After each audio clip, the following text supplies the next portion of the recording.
भगवान शिव को अपने पुत्र श्री गणेश का मस्तक क्यों काटना पड़ा।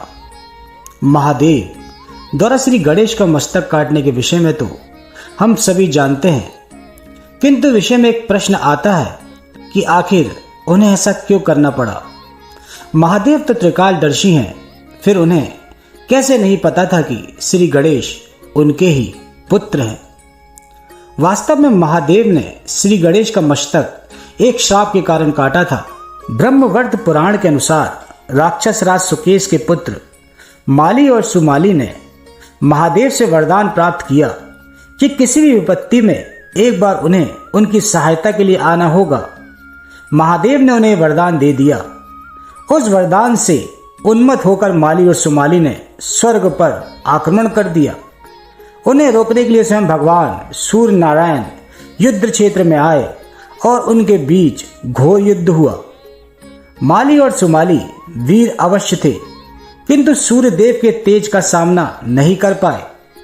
सूर्यदेव ने घोर युद्ध कर उन्हें परास्त किया और फिर वो दोनों भाई सूर्यदेव के तेज से जलने लगे। अपना अंत निश्चित जानकर उन दोनों ने महादेव का स्मरण किया। वरदान के कारण महादेव स्वयं वहां पर आए और सूर्यदेव को उन पर प्रहार करने से रोका, किंतु दोनों असुरों को अकेला परास्त करने के मद में सूर्यदेव ने महादेव के रोकने पर भी उन दोनों पर अपने भीषण तेज से प्रहार कर दिया। इससे माली और सुमाली के शरीर पर कोढ़ फूट आया और वो दोनों अचेत हो गिर पड़े। अपनी ऐसी अवहेलना देखकर भगवान रुद्र को बड़ा क्रोध आया। उन्होंने क्रोध में आकर अपने त्रिशूल से सूर्यदेव पर प्रहार किया, जिससे उनका सर उनके धड़ से अलग हो गया। सूर्यदेव मृत होकर भूमि पर गिर पड़े, जिससे समस्त संसार में अंधेरा छा गया। उधर जब परमपिता ब्रह्मा को पौत्र महर्षि मरीचि के पुत्र महर्षि कश्यप ऋषि ने देखा कि महादेव के प्रहार से आदित्य में से एक उनके पुत्र सूर्यदेव की मृत्यु हो गई है, तो वे अत्यंत क्रोधित हो गए। उसी क्रोध में प्रजापति कश्यप ने महादेव को श्राप दिया कि जिस प्रकार आपने आज मेरे पुत्र का मस्तक काटा है, एक दिन आपको स्वयं अपने हाथ से अपने पुत्र का मस्तक काटना होगा।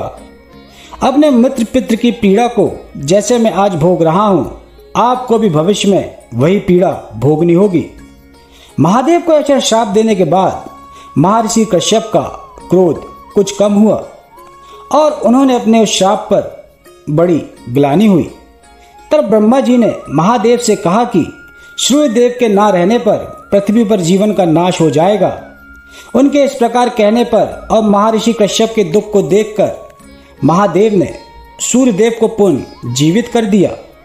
तब महर्षि कश्यप ने महादेव से क्षमा मांगते हुए उनसे अपने श्राप का निवारण करने को कहा, किंतु महादेव ने कहा कि आप प्रजापति हैं, इसलिए आपका वचन झूठा नहीं हो सकता। भविष्य में जो होना है वो होकर ही रहेगा।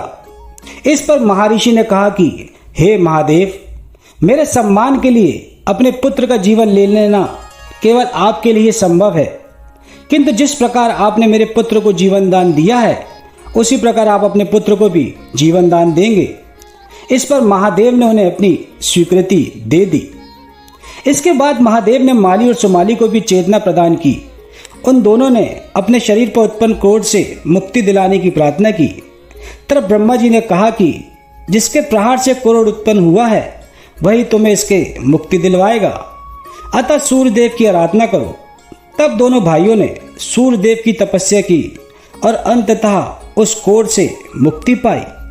आज भी ऐसी मान्यता है कि सूर्य की किरणों से क्रोध को नष्ट करने की शक्ति होती है। महर्षि कश्यप के उसी श्राप के कारण महादेव को अपने ही पुत्र श्री गणेश का मस्तक काटना पड़ा था। हालांकि बाद में उन्होंने उनके धड़ पर हाथी का सर रखकर उन्हें जीवित कर दिया था। इसी श्री गणेश गजानन के नाम से विख्यात हुए। जय श्री गणेश।